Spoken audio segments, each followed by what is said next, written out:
Fear and Leasing, Chapter 15, The Debrief. Ray stood in the middle of the Gordonvale office, wrapped in printer cable like an escaped patient from a psych ward-themed escape room.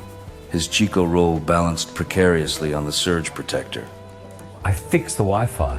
He said again. No one responded.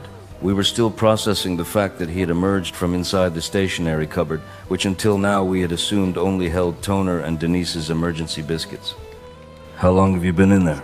I asked. Hard to say. Time moves differently in the cupboard. That's not an answer. Sometimes the router hums Morse code. I've been listening. Denise placed her cactus gently on the filing cabinet, like one might shield a child from a violent act. Gavin opened his mouth to speak, then wisely closed it without saying a word. Ray produced a small, blinking device from his pocket. It looked like a router, but someone had spray-painted it black and scratched RAYFI 2.0 into the casing with what appeared to be a car key. I rerouted the office signal through this baby. Got it talking to my shed, then back through the Cairns tower. Boosted your upload speed by, like, heaps. Your shed? I asked. Yeah. He said, taking a bite of the Chico roll.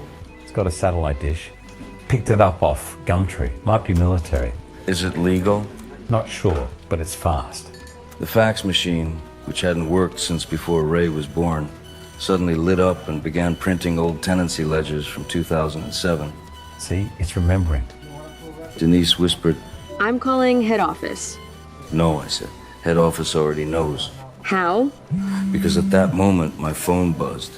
Message from Chad. Urgent. Please return to Cairns for a leadership debrief.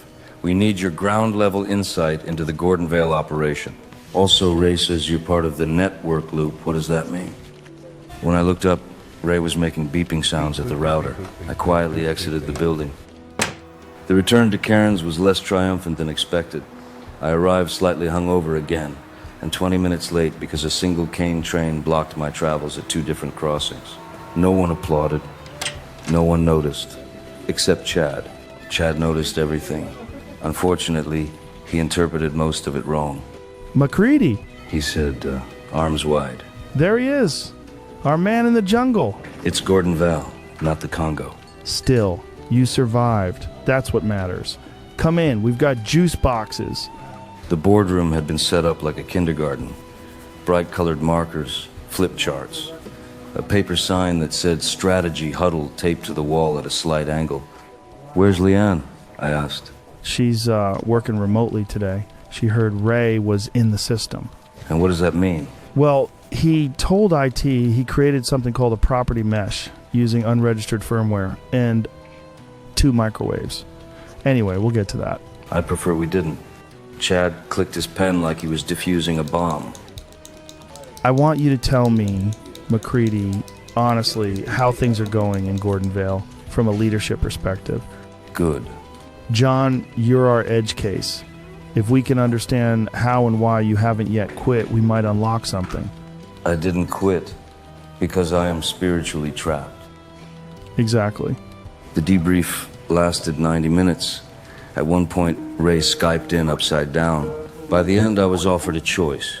Stay in Gordonvale indefinitely and be studied like a monk, or return to Cairns as head of property management, again. I told Chad I'd think about it. Then I left through the fire escape and went straight to Glenn's.